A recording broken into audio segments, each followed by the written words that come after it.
The alarm bells rang through the bridge of the USS Ranger. Commander Lisa Stone looked at her screens with wide eyes. Something big was moving in the empty space near the outer rim colonies.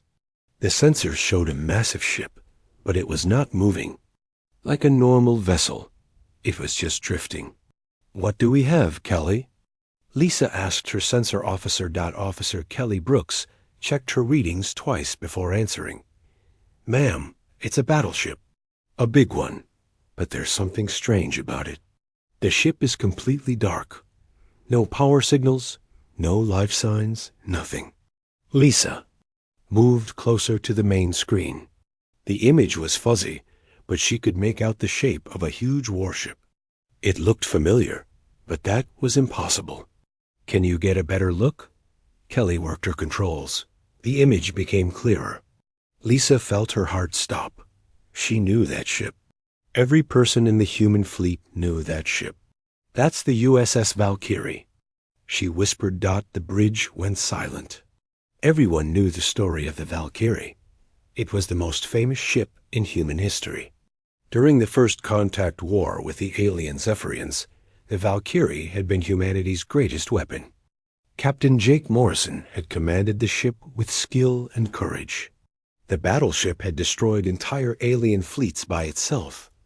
But the Valkyrie had vanished 30 years ago during the Battle of Kepler 442. The ship had been fighting a group of alien destroyers when it suddenly disappeared. No wreckage was found. No distress signals were sent. The ship and its crew of 2,847 people had simply vanished into space. "Are you sure it's the Valkyrie?" Lisa asked. Kelly nodded. "The hull markings match. The ship design is right. It's her." "Ma'am." Lisa thought for a moment. Finding the Valkyrie was the discovery of a lifetime, but something felt wrong. Why had the ship appeared here, so far from where it had vanished? And why was it completely dead? "Send a message to Fleet Command," Lisa ordered. "Tell them we found the Valkyrie. Request instructions." While they waited for a reply, Lisa studied the ghost ship on her screen. The Valkyrie was huge, almost a mile long. Its armor was thick and strong. The ship's weapons could destroy a planet if needed. But now it just floated in space like a piece of junk. The reply from Fleet Command came quickly. "Investigate the vessel. Board if safe. Find out." What happened to the crew? Lisa felt nervous, but she had her orders. "Kelly, take us closer, but keep our weapons ready. Sam, get a boarding party ready. Full space suits and weapons." Lieutenant Sam Turner nodded. "How many people, ma'am?" "Take 12. I want engineers, medics, and security. And Sam, be very careful. Something doesn't feel right about this." The Ranger moved slowly toward the Valkyrie. As they got closer, Lisa could see more details. The ship looked perfect. There were no signs of battle damage. No holes in the hull. No burned areas. It was as if the ship had just stopped working one day. "Ma'am," Kelly said, "I'm getting some strange readings. The ship's power systems are off, but there's something active deep inside. It's very faint." "What kind of activity?" "I'm not sure. It might be the computer systems. Or maybe life support in some small area." Lisa made her decision. "Sam, you're going aboard. Take your team and find out what happened. But if anything seems wrong, get out fast." Sam and his team put on their spacesuits and got into a small shuttle. Lisa watched them fly over to the Valkyrie. The battleship had several airlocks, but most were sealed. Finally, they found one that would open. "We're inside," Sam reported over the radio. "The airlock is working, but barely. The air is breathable, but cold. Very cold." Lisa listened as Sam's team moved through the ship. Their voices echoed in the empty corridors. The Valkyrie was like a tomb. "Ma'am, this is weird," Sam said. "The ship looks normal. I mean, everything is in place." There are personal things in the rooms, food on the tables, but no people. It's like everyone just disappeared. The team moved deeper into the ship. They found the engineering section first. Chief Engineer Paul Davis, one of Sam's team, checked. The main systems, the engines are cold, Paul reported. But the computer core is still running. Just barely, but it's active. That's what's keeping the lights on. Lisa felt more worried. Sam, I want you to get to the bridge. Find the ship's logs. We need to know what happened. Sam's team moved through the ship's corridors. The Valkyrie was huge, and it took them 20 minutes to reach the bridge. When they got there, Sam's voice changed. Commander Stone, you need to see this. What is it? The captain's chair. There's someone in it. Lisa felt cold. Is it Captain Morrison? I think so. But ma'am, something's wrong. Very wrong. The person in the chair, they're not moving. And they don't look right. Before Lisa could ask more questions, alarms started ringing on the Ranger. Kelly was shouting at her screens. Ma'am, the Valkyrie is powering up. Engines are starting. Weapons are coming online. Lisa grabbed her radio. Sam, get out of there now. The ship is waking up. But Sam's voice was full of fear. Ma'am, the doors are sealed. We can't get out. And the person in the captain's chair, they're moving, but they're not human anymore. The Valkyrie's engines lit up for the first time in 30 years. The great battleship began to move. And from its communication system came a voice that Lisa recognized. It was Captain Morrison, but the words made her blood freeze. Humanity's time is over. We have evolved beyond your limitations. The legendary ship that had once saved humanity was now its greatest threat. Admiral Helen Carter was drinking her morning coffee when the emergency alarm sounded. She ran to the command center of the fleet base, still in her sleeping clothes. The big screen showed a message that made her heart race. The USS Ranger had found the Valkyrie. Where is it now? Helen asked. Moving toward New Eden Colony, reported Captain Danny Walsh, her aide. The Valkyrie has a boarding party trapped inside. Commander Stone says the ship is acting on its own. Helen knew about New Eden. It was a peaceful colony with 2 million. People, farmers, teachers, families with children. They had only basic defenses because the war had been over for 30 years. How long until the Valkyrie reaches the colony? 6 hours at its current speed. Helen thought fast. Get me Dr. Marcus Webb, now. Dr. Webb was the smartest person Helen knew about alien technology. During the war, he had studied everything the Zephyrians had. If anyone could understand what was happening to the Valkyrie, it was him. Webb arrived in 10 minutes, his gray hair messy from sleep. Admiral, I heard the news. The Valkyrie is back. Marcus, what could make a ship act like this? The crew is missing, but the ship is working by itself. Webb looked at the data on the screens. His face went pale. I've seen this before. During the war, the Zephyrians had a weapon. Not a normal weapon, a living weapon. What do you mean? They called it the symbiont. It was like a parasite, but smart. It could take over machines and people, mix them together, make them into something new. Helen felt sick. You think that's what happened to the Valkyrie? The signs are all there. The ship working without a crew. The captain changed into something else. The symbiont doesn't kill its hosts. It transforms them. On the screen, they watched the Valkyrie move closer to New Eden. The ship that had once protected humanity was now hunting it. What does it want? Helen asked. To spread. To infect more ships, more people. The symbiont thinks it's helping us evolve. But it's really destroying what makes us human. Helen made her decision. Get me the New Eden Defense Commander. Colonel Ray Parker appeared on the screen. He was a young man, too young to have fought in the war. His colony's defenses were old and weak. "Colonel, you need to evacuate the colony," Helen said. "Admiral, we have 2 million people here. We can't evacuate everyone in 6 hours. Then use your defense platforms. You have to stop the Valkyrie." Ray looked scared. "Ma'am, our weapons are 30 years old. The Valkyrie is the most powerful ship ever built. And if it's been changed by alien technology, ... I know, but you have to try. I'm sending help, but it won't arrive in time." Helen turned to her staff. "What ships do we have near New Eden?" "The USS Boston and the USS Chicago. Both are cruisers. Much smaller than the Valkyrie. Send them anyway. And get me Captain Morrison's war records. I want to know everything about how he fought." While her people worked, Helen watched the Valkyrie approach New Eden. The colony's defense platforms were small but well placed. They had enough power to hurt a normal ship. The first shots came from the defense platforms. Bright energy beams hit the Valkyrie's shields. For a moment, Helen hoped they might work. But the beams just bounced off.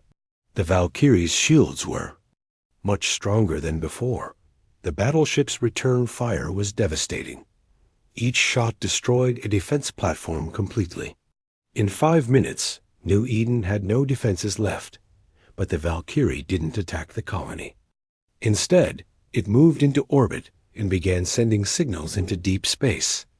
Long, complex messages in a language that wasn't human. "It's calling for help," Webb said quietly. "Help from who?" "The Zephyrians, or what's left of them." Helen realized the truth. The war wasn't over. The aliens had just changed their strategy. Instead of fighting humanity directly, they were turning humanity's own weapons against them. The USS Boston and Chicago arrived at New Eden. Both ships were brave, but they were no match for the Valkyrie. The alien-enhanced battleship destroyed them in minutes. "Admiral," Danny said, "we're getting a volunteer for a suicide mission." "Who?" "Lieutenant Commander Ryan Foster. He served under Captain Morrison during the war. He wants to ram the Valkyrie with a cargo ship full of bombs." Helen knew Ryan. He was a good officer and a brave man. But sending him on a suicide mission felt wrong. "There has to be another way," she said. "Ma'am, I've run the numbers," Webb said. "The Valkyrie is too strong for our normal weapons. And if it keeps calling to the Zephyrians, more ships might come." Helen looked at the screen. The Valkyrie was still in orbit around New Eden, still sending its signals. She could see the fear in the colony's messages. People were hiding in there. Homes waiting for death. "Ryan," she said into her radio, "I'm not ordering you to do this." "I know, ma'am. But Morrison was my captain. My friend. If he's trapped in that thing, maybe I can help him." Helen approved the mission. Ryan took a cargo ship and filled it with antimatter bombs. Enough to destroy a small moon. He would fly straight at the Valkyrie and detonate the bombs. But as Ryan's ship got closer to the Valkyrie, something strange happened. The battleship's defensive weapons didn't fire. It just waited. "Ryan, be careful," Helen said. "It's letting you get close." "I know, ma'am, but I have to try." Ryan's ship reached the Valkyrie and attached to its hull. Helen held her breath, waiting for the explosion. But it never came.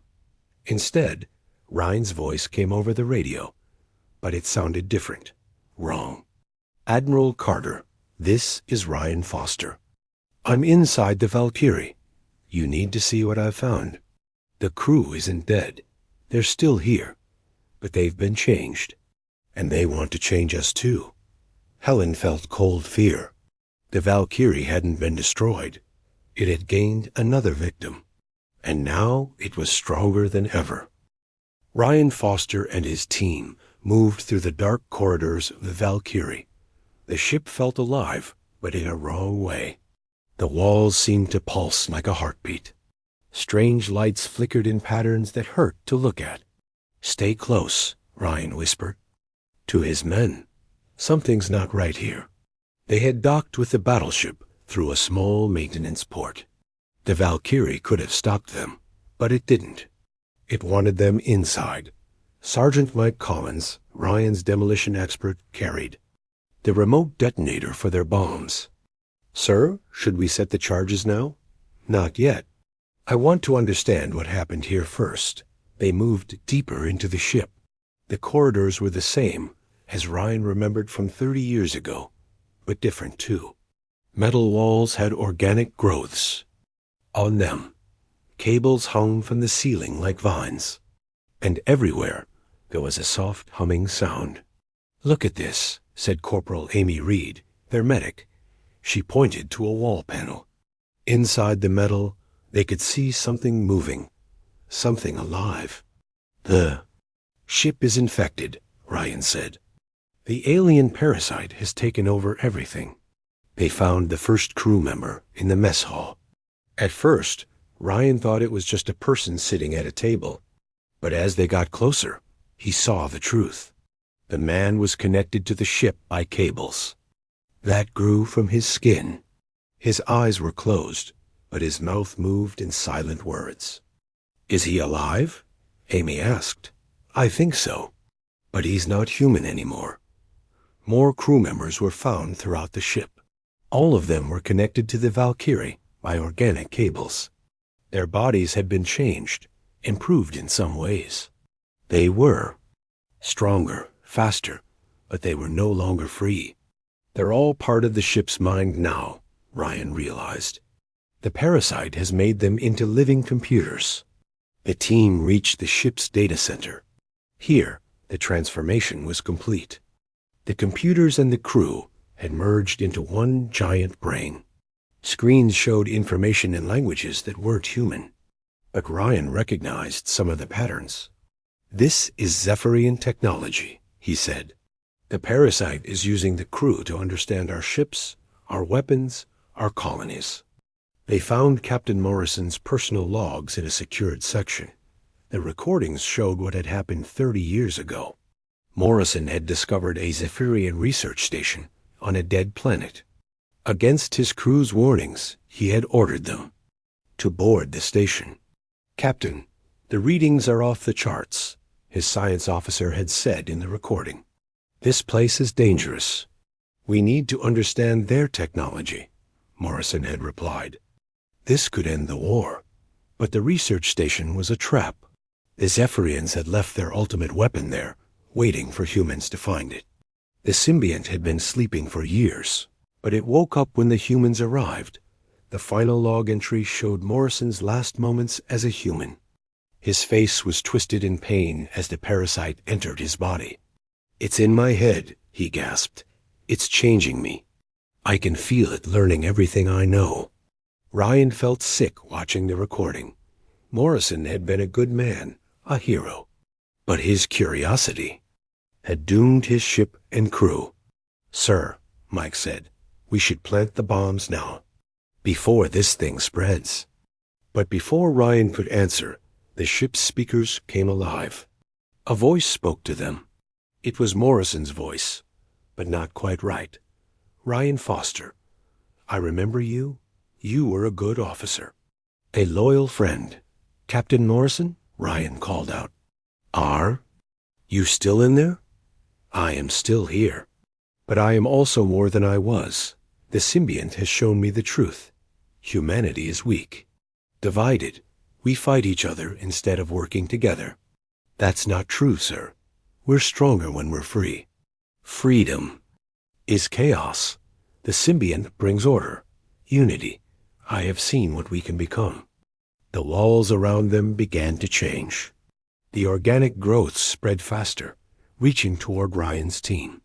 But they weren't trying to trap them. They were trying to connect with them. "The process is painless," Morrison's voice continued. "You will keep your memories, your skills. But you will also gain so much more. You will be part of something greater." Ryan backed away from the growing tendrils. "What about Earth?" What about our families? They will be saved. All of humanity will be saved. The symbiont will spread to every human world. There will be no more war, no more hate, no more fear. And no more choice, Ryan said. The crew members throughout the ship began to move. They weren't attacking, but they were surrounding Ryan's team. Their faces showed no anger, only a strange kind of peace. The symbiont is not evil, Morrison said. It is evolution. The Zephyrians understood this. They welcomed the change. Now it is our turn. Ryan realized that Morrison wasn't completely gone. Part of him was still human, still trying to do what he thought was right. But the parasite had twisted his thinking. Sir, remember who you were. Remember what you fought for. I remember everything. That's why I know this is necessary. Humanity needs to be saved from itself. The infected crew members were getting closer. Ryan could see the cables under their skin, the strange lights in their eyes. They moved together like parts of one body.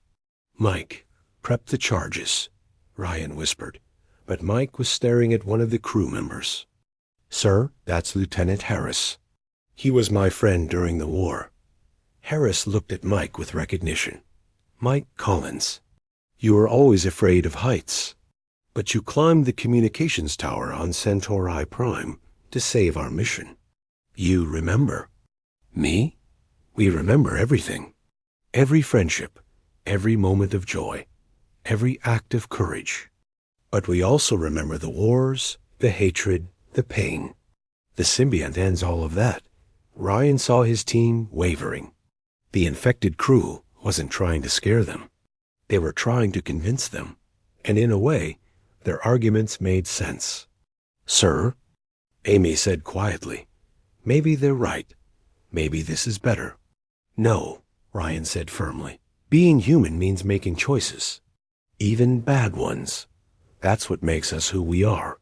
The ship's computer screens all showed the same message. It was a star map showing the locations of every human colony. And spreading from each colony were lines showing the symbiont's planned expansion. The infection is already spreading, Morrison said. Other ships have been prepared.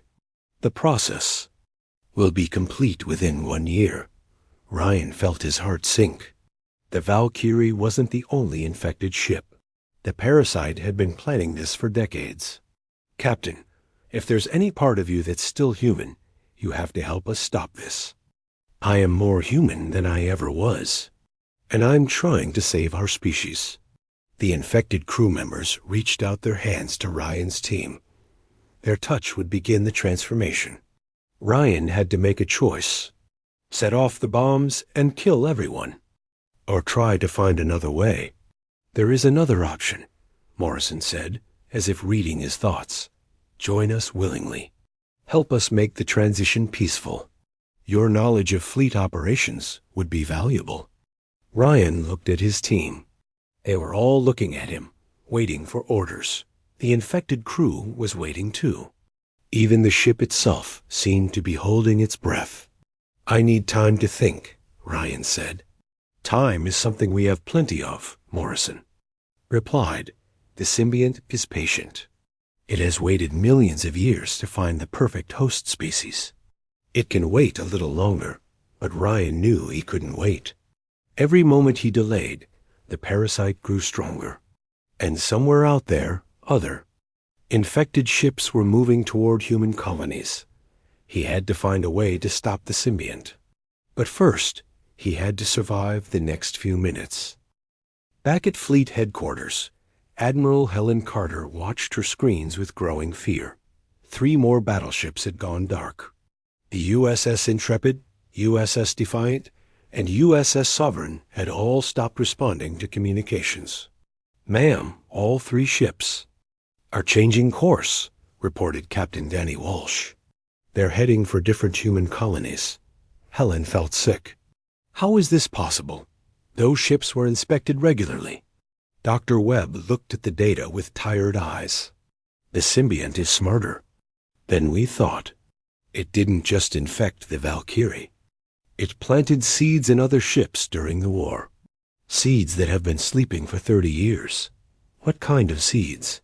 Pieces of itself, small enough to hide in the ship's computers or life support systems, waiting for the right signal to wake up. Helen realized the truth. The Valkyrie's signal. It woke up the other parasites. Yes, and now they're spreading. Each infected ship will wake up more. Soon, we'll have no fleet left. On the screens, Helen could see the 3 battleships changing as they moved. Their hulls grew organic armor. Their weapons became more powerful. They were becoming something new and terrible. How do we stop them? Helen asked. I don't know if we can. The infected ships are better than ours in every way. Faster, stronger, smarter. And they learn from every battle. Helen called an emergency meeting of all fleet commanders. The news was bad from every sector. Ships were going dark everywhere. Some had crews that vanished. Others had crews that changed into something else. We need to evacuate the core worlds, suggested Admiral Tom Baker from the Mars fleet. We can't run forever, Helen replied. These things will follow us anywhere. Colonel Sarah White from the Intelligence Service had been studying the alien technology. I have an idea. It's dangerous, but it might work. Tell me. The symbiont uses the ship's computers to coordinate. If we could disrupt that connection, the infected ships might turn on each other. How? We need someone inside an infected ship, someone who can access the computer core and plant a virus. Helen thought about Ryan Foster and his team on the Valkyrie. Ryan might be able to do it, if he's still alive. There's another problem, Webb said. The symbiont learns from every host. It knows everything the infected crews know. Our tactics, our weapons, our weaknesses. Then we need to use something it doesn't know about. Helen had an idea. In the old archives, there were records of experimental weapons from the war. Weapons that had been too dangerous to use. Webb, do you remember? Project Prometheus? Webb's face went pale. Helen, that technology was banned for good reason. It could destroy entire star systems. But it was never used in combat. The symbiont wouldn't know about it.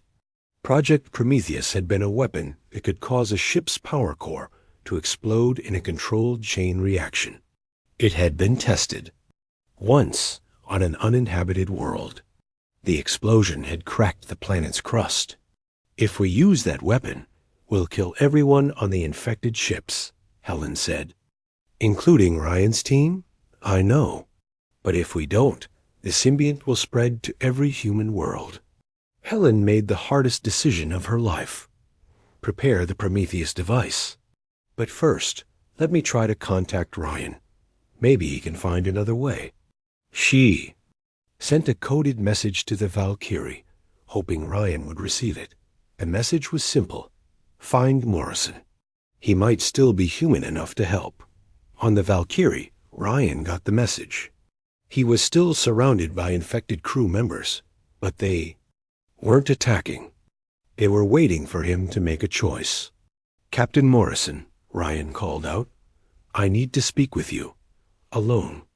The infected crew members stepped back. Through the ship's speakers, Morrison's voice answered. What do you want to say? I want to understand. Show me what you've become. The walls around Ryan opened, revealing a passage he had never seen before. He told his team to wait and walked through the passage alone. The passage led to the ship's command center. But it wasn't the same bridge Ryan remembered.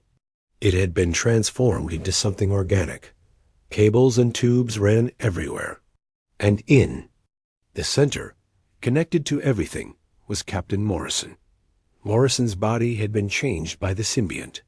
He was taller, stronger, and parts of him were no longer human. But his eyes were still the same. Ryan, Morrison said, I'm glad you came. Sir, what have you done? I've become what humanity needs. A leader who can unite our species. Ryan looked around the transformed bridge. This isn't unity. It's slavery. Is it? The crew is happier than they've ever been. No more fear, no more pain, no more loneliness. They're part of something greater. But they're not free to choose. Morrison smiled sadly. Freedom is overrated. It leads to war, hatred, and suffering. The symbiont offers peace. At what cost? At the cost of our weaknesses, our petty jealousies, our tribal hatred, our fear of each other. The symbiont takes those away. Ryan realized that Morrison truly believed what he was saying. The parasite hadn't just changed his body. It had changed his mind. Sir, do you remember why you joined the fleet? To protect humanity. And is this protection? Morrison was quiet for a moment. The symbiont showed me the future. Without it, humans will destroy themselves. Wars, pollution, overpopulation. But with it, we can become something better. What if you're wrong? What if the symbiont is just using you? Then I'll deal with that when it happens. But I don't think I'm wrong. Ryan realized he had to try a different approach. Captain, I need to ask you something. As your friend, not as your subordinate. Go ahead. Are you happy? Morrison's confident expression faltered. I am ... content. That's not the same thing. Happiness is a human emotion. I am beyond that now. But you miss it, don't you? Morrison was quiet for a long time. When he spoke again, his voice was different. Softer, more human. Sometimes, late at night, I remember what it felt like to laugh, to feel surprised, to wonder about things I didn't know. The symbiont took that away from you. The symbiont gave me certainty, purpose, but yes, it took away the small joys. Ryan saw his chance. Sir, there's still time to stop this. Help me destroy the symbiont.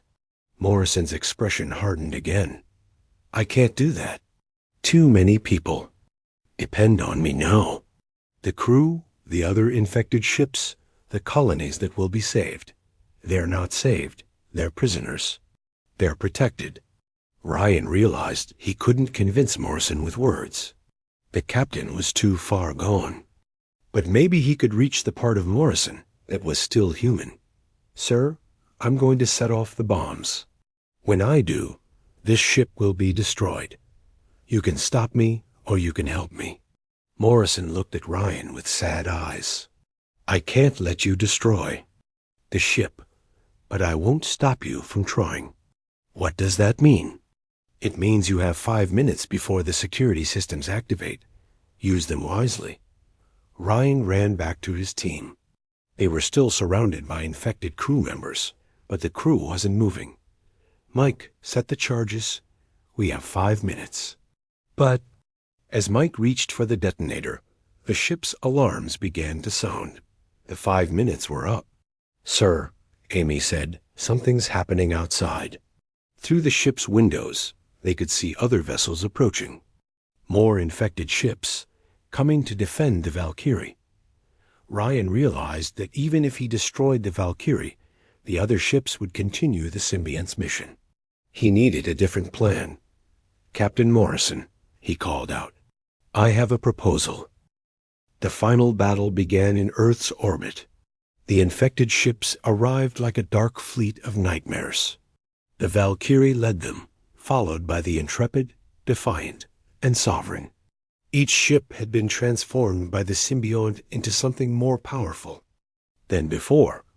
Admiral Helen Carter stood on the bridge of the USS Washington, humanity's last hope. Her fleet was smaller and weaker, but her crews were fighting for their freedom. All ships, this is Admiral Carter, she said into her communicator. Today we fight not just for our lives, but for our souls. These ships were once our protectors. Now they're our prison wardens. We have to stop them. The infected ships moved with perfect coordination. They didn't waste shots or make mistakes. Each vessel knew exactly what the others were doing. They were like fingers on the same hand. Fire all weapons, Helen ordered. The human ships opened fire with everything they had. Energy beams and missiles filled the space between the fleets. But the infected ships' shields were stronger than before. Most of the shots bounced off harmlessly. The return fire was devastating. The infected ships had weapons that no human had ever seen. Some shots went through shields like they weren't there. Others turned the target ship's own systems against it. "We're losing ships fast," reported Captain Walsh. "The infected vessels are too strong." Helen watched 3 of her cruisers explode in bright flashes. Good ships with good crews, gone in seconds. But she couldn't give up. Inside the Valkyrie, Ryan Foster was making his last desperate move. He had convinced Morrison to let him access the ship's computer core. Not to destroy it, but to change it. "What are you planning?" Morrison asked. "I'm going to give you back your humanity," Ryan said. "All of you." Ryan's team worked frantically to install a virus in the Valkyrie systems. But this wasn't a weapon. It was a program that would restore the original personalities of the infected crew. "The symbiont won't like this," Morrison warned. "I'm counting on that." The virus spread through the ship's systems. Slowly, the infected crew members began to change. Their expressions became more human. Their movements became less perfect. "What's happening to me?" asked Lieutenant Harris. His voice sounded normal for the first time in 30 years. "You're remembering who you were," Ryan said. But the symbiont fought back. It tried to maintain control of its hosts. The ship shook as 2 different minds battled for control. In space, the other infected ships sensed what was happening. They turned their weapons on the Valkyrie, trying to destroy it before the virus could spread. "They're firing on us," Morrison said. His voice was becoming more human with each word. "Can you fight back?" "I'm trying, but the symbiont is strong. It doesn't want to let go." The Valkyrie's weapons fired at the other infected ships, but the shots were wild, unfocused. The ship was fighting itself. On the Washington, Helen saw her. "Chance. All ships concentrate fire on the Sovereign. It's the weakest of the infected vessels." The human fleet focused their attacks on one ship. The Sovereign's shields failed, and the ship began to break apart. But as it died, it sent out a signal to the other infected ships. "What was that?" Helen asked. Dr. Webb checked his instruments. "It's a distress call. The symbiont is calling for help." "Help from who?" "From deep space. From whatever's left of the Zephyrian Empire." Helen felt cold. The original aliens were still out there, waiting. Inside the Valkyrie, the battle between human and alien minds was reaching its climax. Morrison stood in the center of the transformed bridge, his body writhing as 2 different consciousnesses fought for control. "I can feel it leaving," he gasped. "The symbiont is losing its grip." "Fight it, Captain," Ryan urged. "Remember who you are. Remember why you became a soldier." Morrison's eyes cleared for a moment. "I remember. I wanted to protect people, to keep them safe. Then help us now. Help us stop this." Morrison made his choice. He used his connection to the ship's systems to send Ryan's virus to the other infected vessels.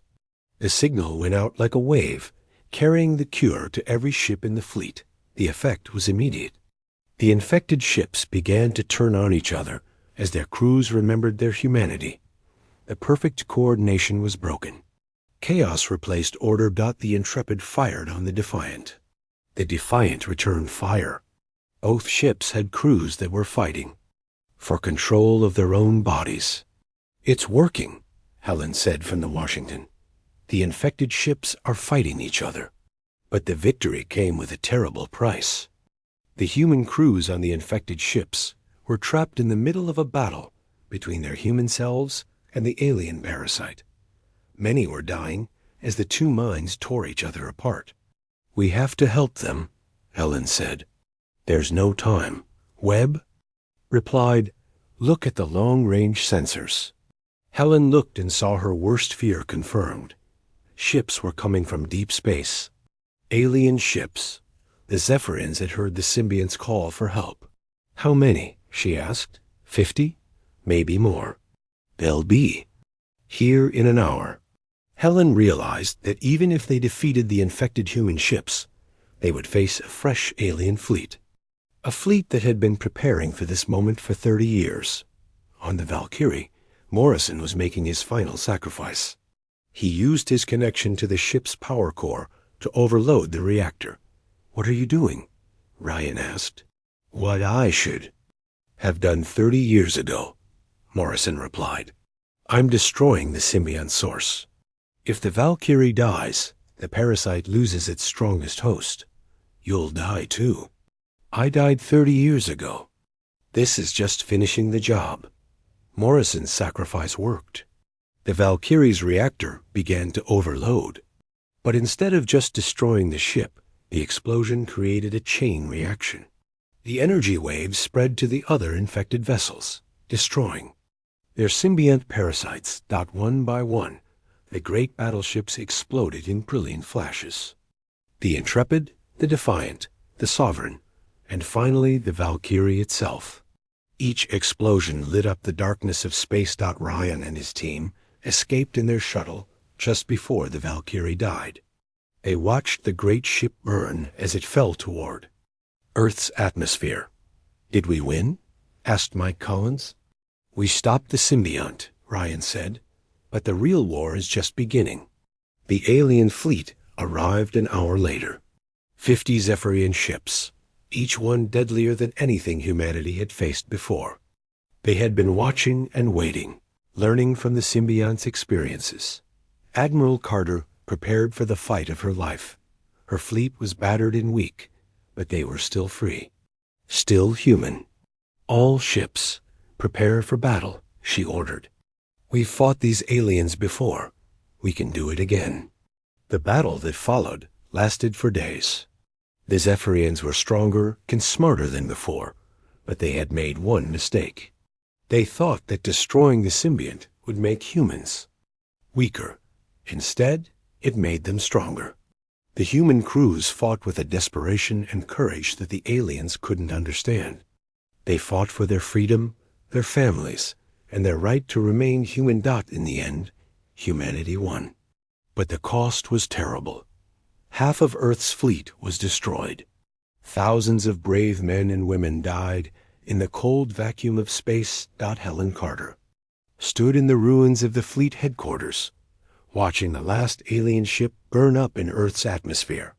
The war was over, but she knew it wouldn't be the last one. "What now?" asked Dr. Webb. "Now we rebuild," Helen said. "But this time we do it right. No more alien technology. No more shortcuts. We build ships that are purely human." In the shipyards around Earth, new vessels were already under construction. They were smaller and simpler than the great battleships, but they were clean, free of any alien influence. The legend of the Valkyrie lived on, but it was a different kind of legend now. It was a warning about the price of power and the danger of losing what made humanity human. Ryan Foster was promoted to captain and given command of one of the new ships. As he stood on his bridge for the first time, he thought about Morrison and the choice the old captain had made. Everyone had a choice, Ryan realized, to remain human or to become something else. Morrison had chosen wrongly at first, but in the end, he had chosen to be human again. That choice, Ryan knew, would always be humanity's greatest strength and its greatest challenge. The aliens could offer power, perfection, and unity, but they couldn't offer freedom. And freedom, with all its chaos and pain and beauty, was what made humans worth saving.